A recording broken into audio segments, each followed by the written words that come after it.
Bonjour à toutes et à tous et bienvenue pour ce cours numéro 3 de Lingala de l'Afropolitaine en partenariat avec le Studio Majorel. Alors pour ce nouveau cours, ce sera un cours qui va comprendre de la grammaire, du vocabulaire et de la conjugaison autour de nos origines. Donc c'est un cours qui sera assez condensé, donc n'hésitez pas à mettre pause si je vais trop vite à certains moments. Alors, pour commencer, on va tout de suite introduire le cours avec les indicateurs spatio-temporels. Les indicateurs spatio-temporels, ce sont des éléments importants qui nous permettent justement de déterminer où l'on se trouve, d'où l'on vient et où l'on souhaite aller. Alors, pour commencer, on a lelo qui signifie aujourd'hui en lingala. Lobi, c'est un terme qui signifie à la fois demain et hier. Tongo, qui signifie matin et matinée. Alors, il faut faire très attention à la prononciation. Le N qui se situe devant le T est muet. Donc, on prononce tongo. Moi, moi qui signifie à la fois le jour, la journée et le soleil. Vous avez ensuite butu, qui signifie la nuit. Pokwa, la soirée. Sanza, qui signifie à la fois le mois et la lune. Tango, qui signifie le temps et qui indique également quand, à quel moment vous faites telle ou telle chose.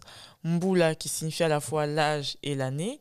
Vous avez également le bokwa mobali, qui signifie la main droite. Et le bokwa mwasi, qui signifie la main gauche. Et nase, qui signifie par terre ou le sol, ou au sol. Alors, vous avez également le terme sima. Alors, sima, c'est un terme qui signifie à la fois derrière et prochain ou après. Alors, le terme sima, c'est un terme qui peut prendre un autre sens suivant son utilisation dans une phrase. Par exemple, je vous ai mis un exemple comme Nafa Nagana Simaya Tour Eiffel. Donc là, le terme sima indique le fait que j'habite derrière la Tour Eiffel. Mais vous avez également un deuxième exemple où sima est mis en début de phrase. Alors, je lis l'exemple. Sima Mikolozo mi nae France. 10 jours après, je suis venu en France. Donc là, le terme sima renvoie en fait au fait que je suis venu 10 jours après. Donc là, le terme sima en fait renvoie au terme après. Et le dernier exemple, posoya sima, la semaine prochaine. Donc là, le terme sima renvoie justement à la prochaine, au terme prochain justement que j'ai cité pour justement mentionner le terme sima. Vous avez également poso qui signifie semaine, liboso devant, wapi où, likolo qui signifie à la fois en haut, en hauteur ou encore le ciel, awa ici, kuna là-bas et mosika loin. Ensuite, vous avez également le terme pembeni qui signifie près de, proche de, non loin de, mopanzi à côté, mopanzi que vous avez également pu retrouver dans le vocabulaire du corps, mopanzi qui fait référence aux côtes et au pluriel qui donne mipanzi. Donc, n'hésitez pas à retourner voir le vocabulaire du corps du premier cours. Vous avez également le terme kala qui signifie longtemps, tango nyoso tout le temps, seko ou tango iso. Vous avez les deux possibilités si vous voulez renvoyer à quelque chose d'éternel au terme éternellement. Vous avez également nzela, nzela qui signifie le chemin, qui signifie également la route, le cheminement ou le parcours que vous décidez d'emprunter. Donc c'est un terme que vous pouvez utiliser dans ces circonstances-là. Alors ensuite, après avoir vu tous les indicateurs spatio-temporels, on peut maintenant parler de nos origines. Alors, ce que j'ai fait, c'est que je vous ai fait une petite sélection en fait des verbes qui sont fréquemment utilisés justement pour évoquer les origines, pour évoquer le lieu d'habitation, mais pour également évoquer une future destination dans laquelle on souhaite aller. Alors, vous avez le verbe kouta qui signifie venir de, qui indique justement la provenance d'où vous venez. Alors, ça donne ceci. Nauti, je viens de. Outi, tu viens de. Aouti, il ou elle vient de. Touti, nous venons de. Bouti, vous venez de. Baouti, il ou elle viennent de. Vous avez également le verbe kokola qui signifie grandir. Ce qui est important de noter avec le verbe kokola, c'est que la traduction du verbe kokola qui signifie grandir en français, donc kokola au lingala au temps présent, ça équivaut en fait à la conjugaison du verbe grandir qui correspond au passé composé en français. C'est, si vous voulez, c'est une façon de faire qui existe en fonction du temps en fait de l'action réalisée. Ce verbe peut être conjugué en fait sous différentes formes. C'est une particularité assez fréquente en lingala qu'on aura l'occasion de voir au fur et à mesure des cours. Alors du coup, le verbe coco là, qui signifie grandir en français, ça donne ceci. Nakoli, j'ai grandi. Okoli, tu as grandi. Akoli, il ou elle a grandi. Tokoli, nous avons grandi. Bokoli, vous avez grandi. Bakoli, il, ont grandi. Donc ça, c'est pour indiquer le lieu où vous avez grandi ou comment vous avez grandi, l'éducation que vous avez reçue. Alors, kofanda qui signifie habiter, donc c'est un verbe qui est souvent utilisé pour indiquer justement le lieu d'habitation où vous êtes. Alors, nafandaka, j'habite. Ofandaka, tu habites. Afandaka, il ou elle habite. Tofandaka, nous habitons. Bofandaka, vous habitez. Bafandaka, il ou elle habite. Donc là, jusque-là, il n'y a pas de difficulté. Vous avez également le verbe kobotama qui signifie naître. Alors la particularité du verbe kobotama, c'est la même particularité que vous voyez pour le verbe koko, la grandir. La traduction du verbe kobotama qui signifie naître en français équivaut à celle du verbe naître au passé composé en français. Et c'est la même chose que pour le verbe koko là en fait. En fonction du temps de l'action réalisée, le verbe se conjugue de différentes façons. Alors, pour le verbe kobotama, justement, ça se conjugue de la façon suivante. Nabotama. Nabotama, je suis né. Obotama, tu es né. Abotama, il ou elle est né. Tobotama, nous sommes nés. Bobotama, vous êtes né. Babotama, il ou elle sont nés. Kolongwa. Alors, le verbe kolongwa qui signifie le verbe quitter, la même particularité que vous retrouvez pour le verbe kolongwa, c'est la même particularité que vous retrouvez également pour le verbe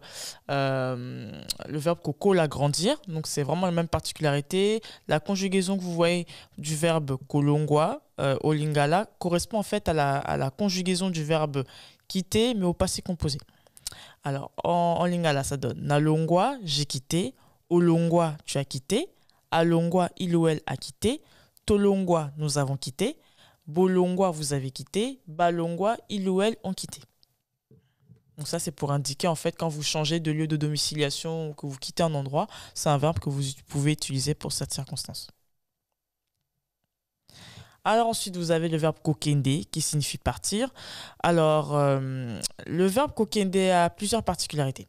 Alors, la première particularité, c'est la même que vous retrouvez en fait pour le verbe kokola, c'est-à-dire qu'en fonction de l'action réalisée, il peut se conjuguer sous différentes formes. Et également, la deuxième particularité, c'est que dans le langage courant, le verbe kokende conjugué peut s'utiliser également dans sa formulation complète, mais également dans sa formulation abrégée. Et souvent, la formulation abrégée, c'est une formulation qui est souvent utilisée dans la vie courante ou dans le langage familier, quand vous parlez avec vos amis ou vos familles. C'est souvent une version du verbe qui est souvent utilisée, mais vous pouvez utiliser également la version complète si vous le souhaitez. Alors, je vais vous donner justement la prononciation pour la version complète et pour la formulation abrégée. Alors, nakei, la version complète. Nake, je suis parti. Okei ou ok, tu es parti. Akei ou ake, il ou elle est parti. Tokei ou toke, nous sommes partis. Bokei ou boke, vous êtes parti. Bakei ou bake, il ou elle sont partis. Donc, toutes les formulations nake, ok, ake, toke, boke, bake, c'est la contraction en fait du verbe kokende quand il est conjugué. Ensuite, après avoir abordé tous les verbes conjugués que vous pouvez utiliser, que vous seriez amené à utiliser justement pour aborder vos origines, on va maintenant passer au vocabulaire justement pour les évoquer. Alors, mboka qui signifie le pays, la région, souvent c'est un terme qu'on utilise pour indiquer justement la région dont vous êtes originaire, le pays dont vous êtes originaire. Ce qui est important de noter, c'est que mboka est un terme invariable et que si vous voulez l'utiliser au pluriel, vous direz bamboka qui signifie les ou des pays. Ba qui est le pronom justement qui permet d'indiquer la pluralité. Vous avez également ekolo, ekolo qui signifie tribu ou ethnie, ou si vous voulez justement mentionner le terme ekolo au pluriel, vous rajoutez simplement le pronom ba devant et ça donne ba ekolo, des tribus, des régions. Alors j'ai tenu à mentionner ces termes-là, pourquoi? Parce qu'au Congo et dans toute l'Afrique, c'est des territoires justement qui comptent pas mal d'ethnies, pas mal de tribus, et il est d'usage justement de demander à une personne qu'on vient à peine de connaître de quel pays elle provient, mais également de quelle région, de quelle tribu elle est originaire. C'est quelque chose d'assez courant en Afrique. Vous avez également le terme mopaya. Mopaya qui signifie à la fois l'étranger, l'étrangère, l'invité, l'invité. C'est-à-dire que c'est un terme que vous pouvez également utiliser si vous recevez des invités à la maison. Vous pouvez, si vous recevez un invité, vous direz mopaya. Si vous en recevez plusieurs ou que vous avez des étrangers parmi vous, le terme du coup passe au pluriel et ça donne bapaya. Bapaya qui signifie les étrangers, les invités. Bapaya, pourquoi? Parce que vous avez le pronom justement qui est racolé au terme mopaya qui indique justement la pluralité. Donc au pluriel, ça passe à bapaya. Vous avez également l'expression mwanamboka. Mwanamboka, c'est l'enfant du pays. Et au pluriel, ça donne banayamboka. Donc c'est pour vraiment indiquer l'appartenance justement des enfants du pays dont ils sont originaires. Vous avez également le terme epai, epai qui renvoie au lieu, à l'endroit. Au pluriel, ça donne bipai, les lieux, les endroits au pluriel. Alors, ensuite, après avoir vu ces quelques mots de vocabulaire, on va pouvoir passer justement aux exemples de formules courantes. N'hésitez pas en tout cas à mettre pause tout au long du cours si vous trouvez que je vais trop vite. C'est vrai que c'est un cours où il y a pas mal de choses à assimiler. N'hésitez pas surtout à mettre pause si il y a des expressions ou des termes sur lesquels vous souhaitez revenir. Alors, pour les exemples de formules courantes, alors, nakola na Paris. Donc là, vous avez le verbe grandir, kokola, qui est conjugué à la première personne du singulier, avec na qui indique justement l'endroit, en fait, na, en fait, c'est l'équivalent de en français, qui indique justement le lieu où vous vous situez, où vous avez grandi, et Paris, la ville. Donc, j'ai grandi à Paris, donc nakola na Paris. Ça, c'est souvent une réponse que vous pouvez donner aux personnes quand les personnes vous demandent « Tu as grandi où ?» Vous pouvez dire « Nakola na ». Vous pouvez mettre Paris si vous avez grandi à Paris ou vous pouvez rajouter un autre lieu si vous avez grandi ailleurs. Alors, souvent, c'est une question qu'on pose souvent au fan d'Akawapi ou habitu. Alors, la réponse que je vous ai proposée, c'est « Nauti Congo kasina fan d'Akana Rouen ». Je suis originaire du Congo, ou vous pouvez également dire je viens du Congo, c'est un terme qui signifie la même chose, mais j'habite à Rouen. Donc ça, c'est une question qu'on peut vous poser quand on ne vous connaît pas. Donc vous pouvez répondre ainsi et juste remplacer en fait les termes Congo et Rouen par les termes justement qui sont propres à votre situation. Vous avez également Ozali Mutuya et Kolonini. Comme je l'expliquais précédemment, au Congo et dans toute l'Afrique, on a souvent coutume de demander aux personnes de quelle tribu, de quelle ethnie elles sont originaires. Donc ça, c'est une question, en tout cas, pour les lingalophones, c'est une question, en tout cas, qui vous sera en tout cas souvent demandée. Donc, Ozali Mutuya et Kolonini, de quelle tribu, ethnie es-tu?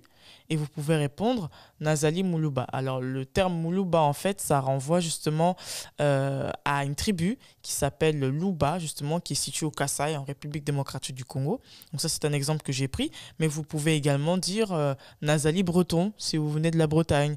Ou, je sais pas, Nazali Catalan, si vous venez de l'Espagne. À vous justement de remplacer justement Muluba par le terme qui vous correspond. Tokei Paris Ponakutanga. Alors, Tokei qui renvoie au verbe kokende qui signifie partir.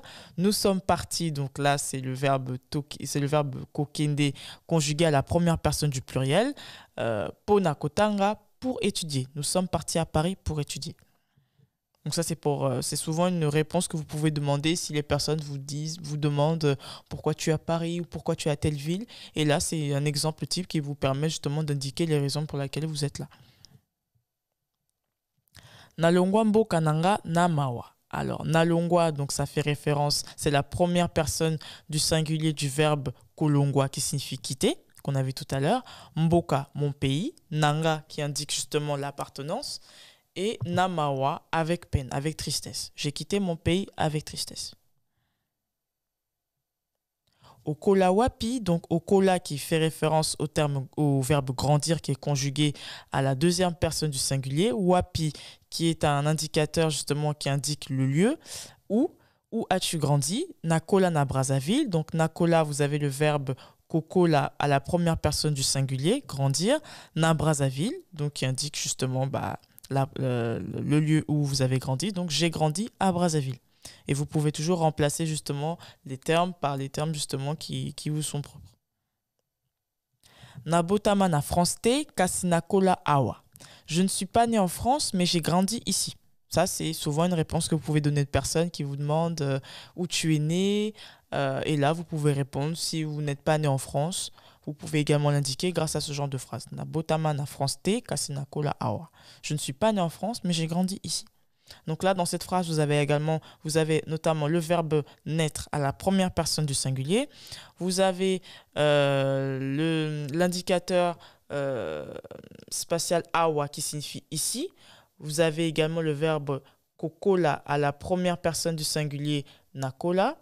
Et vous avez également na qui indique l'endroit où vous êtes, qui est l'équivalent du terme en France. En français, pardon. Et du coup, ça vous permet justement d'indiquer où vous êtes né ou où vous n'êtes pas né et si vous avez grandi ou pas à l'endroit justement désigné. Outimboka Nini, alors ça c'est une question qu'on vous pose souvent quand on ne vous connaît pas, quand une personne essaie d'apprendre à vous connaître, elle vous pose la question de quel pays, de quelle région tu viens, où viens-tu? Naouti Pointe-Noire, je viens de Pointe-Noire. Vous pouvez également remplacer ça par tous les endroits en fait que vous souhaitez, Naouti Rouen, Naouti Reims, c'est à vous de choisir en fonction de ce qui vous correspond. Alors, pour terminer, vous avez comme d'habitude 3 exercices. Le premier qui correspondra justement à vous présenter et évoquer vos origines. Le deuxième, s'exercer à la prononciation orale justement pour que vous puissiez justement vous familiariser, justement votre ouïe au vocabulaire, à la grammaire et à la conjugaison, ce qui est très important. Et en exercice 3, je vous demanderai de vous présenter. Alors, le premier exercice, ce sera de rédiger un texte manuscrit dans lequel vous vous présentez vous-même et vous évoquez vos origines. Pour pouvoir vous présenter, je vous rappelle que vous avez des éléments de réponse, des éléments de vocabulaire, de grammaire et de conjugaison dans le cours 1 et dans le cours 2. Donc, n'hésitez pas à vous y référencer justement pour pouvoir vous présenter en première partie. Et en deuxième partie, évoquer vos origines grâce à ce qu'on a vu aujourd'hui. Si vous avez la possibilité, vous pouvez me le rendre par mail. Alors, mon mail, c'est lafropolitaine@outlook.fr. Vous m'envoyez votre texte manuscrit et j'hésiterai pas justement à vous le corriger et à vous donner quelques directives si besoin. Et un petit conseil, essayez de ne pas utiliser les mêmes mots à chaque fois. Ça va vous permettre justement de diversifier justement les mots que vous allez utiliser, mais également de gagner en vocabulaire parce que plus vous allez gagner en vocabulaire, plus vous serez à l'aise. Et l'exercice 2, alors comme je vous le disais, je vais vous demander de travailler votre prononciation orale en lisant à voix haute les différentes formules qu'on a présentées dans le cours. Ça va vous permettre justement d'être plus à l'aise quand vous serez confronté justement à ce genre de situation où on vous pose des questions, d'où tu viens, est-ce que tu as grandi ici, est-ce que tu es né. Ce sont des phrases de base justement qui interviennent justement dans les premières conversations que vous avez avec une personne que vous ne connaissez pas. Plus vous serez à l'aise avec la prononciation, plus vous serez à l'aise pour vous jeter à l'eau quand vous aurez l'occasion. Et pour l'exercice 3, pour le prochain cours, je vais vous demander d'être capable de vous présenter, de parler de votre lieu d'habitation et de vos origines à l'oral sans notes. C'est important pour moi que vous n'ayez pas de notes parce que le but en fait de cette formation, c'est que vous puissiez vous exprimer en toute confiance. Et pour ça, il faut petit à petit commencer à retirer les notes. Donc, je vais vous demander de pouvoir être en mesure de le faire. Vous serez interrogé en tout cas en début de cours. No stress, c'est histoire que vous puissiez vous familiariser petit à petit avec la langue et que vous soyez à l'aise.